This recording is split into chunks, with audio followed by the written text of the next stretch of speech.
Okay, PMS tayo ngayon.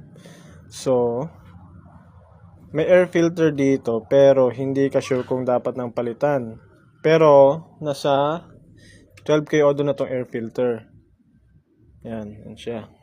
Pini-PMS ko ngayon. So, sa tingin mo parang pwede pa. May paraan dito para makita kung pwede pa siya. Hindi sa kulay, o kaya sa dumi sa loob, o kaya yung basta, minsan hindi yan nakikita sa panlabas lang na na kung madumi o hindi. Makita mo sa ganito. Okay, ang gawin mo, arawan mo lang siya. Parang ganito. Yan yung araw. Yan. Kung nakikita mo may liwanag, hindi pa yan masyadong barado. Yan. Pansin mo, may nakikita. Pakita ko yung isa na na hindi na talaga pwede. Ito naman yung sa Mio.